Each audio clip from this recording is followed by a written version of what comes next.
มาชงผู้ชงกล้วยวาสนามันนั้นเขากูก็ในขนมมันในโกวันที่21เดือนที่5ปี2023มันในโกเขาเดี๋ยวป้าเอาผู้ชงกล้วยวาสนามันนั้นเขากัดด้วยอิงกรัมพรีเมียร์ลีกป่วยจันที่37วันตั้งแต่ยอปังเข่งแทง1ป่วยในคาอ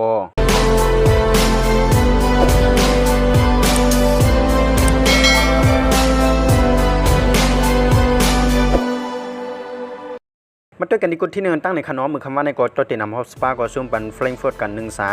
ผลบอกนั้นก็สู้บันเหมือนเจ้าหนังแมนเชสเตอร์ยูไนเต็ดนั่นกับส่วนหนึ่งลิเวอร์พูลเลยตั้งเอสตันวิลล่านั่นก็เต้ากัน1-1วูฟแฮมป์ตันได้ตั้งเอเวอร์ตันนั่นก็เต้ากัน1-1เหมือนกันฟูลแฮมเลยตั้งคริสได้ไปเล่นนั่นก็เต้ากัน2-2นอตตินัมฟอเรสต์ก็เอาเปรียบเหมือนเจ้าหนังอาร์เซนอลนั่นกัน1-0ในคาอมาด้วยกันที่ข้ามหมายแจนพอในขณะที่1โฮเทลนั่นก็เป็นแมนเชสเตอร์ซิตี้มีอยู่85หมายเลยไล่เทียนก็สู้อังกฤษพรีเมียร์ลีกกว่าเยาเขียชาในคานอดูสิว่ามือคำว่าในอาร์เซนอลก็ซุ่มบันนอตตินัมฟอเรสต์กัน1-0เลยเฮียไทยหมายมันนั้นมีอยู่81หมายในคานอบางขี้เข่งก็แทง1ป่วยก็เลยไปซ้ำว่าอาร์เซนอลนั่นเตปีแทง1ป่วยนั่นก็มีอยู่84ไม้ก้อยในคานออัมเปงโปปุนตาเต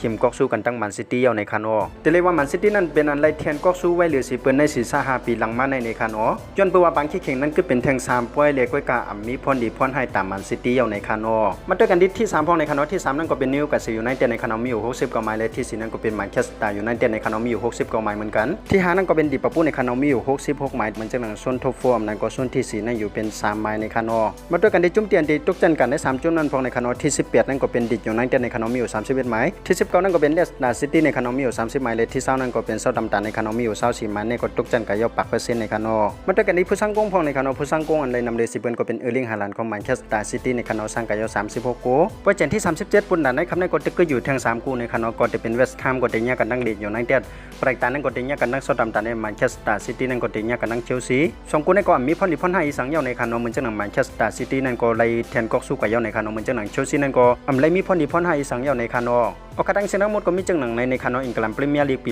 2022ปี2023จุ่มเตียนได้ก็สู้กันนั้นก็ทีเลกเก่าออกทีมแมนซิตี้แทงปี1ยาวในคานอโอกาสดังเซนทั้งหมดก็มีจังหนังในคานอฉันจะว่าผู้ชงกล้วยวาสนามน้องเขาเก็บด้วยชงกล้วยลองข่าวสามน้องภายใต้ในก็อย่าลืมเน็กไลน์เน็กแชร์ยก็ฝากติดตามบันดังช่อง YouTube ก้าวพองในคานอกำเนิดส่วนในก็ข่าวย้อนสู้ปันให้ผู้ปันแห่งข่าวสามน้องภายใต้ค่ะอยู่ในมีเงินทางใดคือเปื้อนกันกูก็กูควรเสียกรรมข่าวสามน้องภายใต้ไม่สงค่า